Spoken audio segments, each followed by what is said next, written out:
গল্পের নাম তান্ত্রিক যখন মারে। পটভূমি, গ্রামের নাম ছিল চন্দ্রপুর।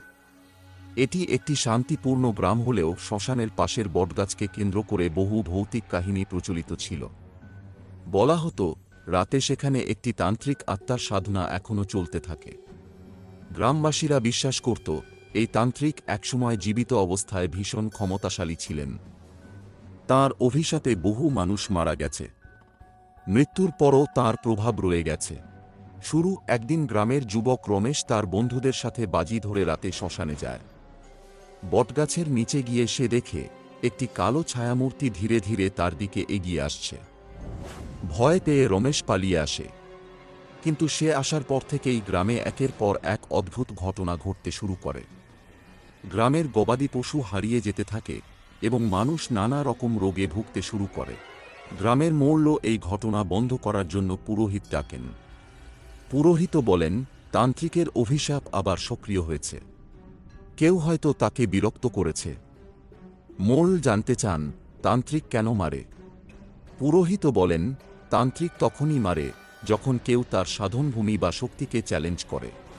ঘটনার মোড়, রমেশ ভয়ে পুরোহিতের কাছে সবকিছু স্বীকার করে। পুরোহিত বলেন তান্ত্রিকের আত্মা শান্ত করতে হলে তোমাকে নিজেই শ্মশানে যেতে হবে এবং ক্ষমা চাইতে হবে। তবে তান্ত্রিক সহজে ক্ষমা করে না। যদি সে রেগে যায় সে তোমাকে মেরে ফেলতেও পারে।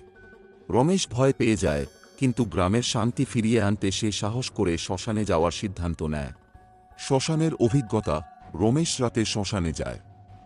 সে বটগাছের নিচে বসে ক্ষমা প্রার্থনা করতে শুরু করে। হঠাৎ বাতাসের গতি বাড়ে, চারপাশ অন্ধকার হয়ে যায়। একটি ভয়ানক ছায়ামূর্তি তার সামনে এসে দাঁড়ায়। মূর্তিটি হেসে বলে, তুমি আমার সাধনভূমিতে কেন এসেছিলে? তোমার সাহস তো কম নয়। রমেশ কাঁপতে কাঁপতে বলে, আমি ভুল করেছি। গ্রামবাসীদের রক্ষা করুন, আমি যা চাইবেন তাই করব। তান্ত্রিক মূর্তিটি বলে, তোমাকে আমার জন্য একটি বলি দিতে হবে, নইলে গ্রামের মানুষ মরে যাবে। শেষ পরিণতি, রমেশ বলি দিতে রাজি হয়।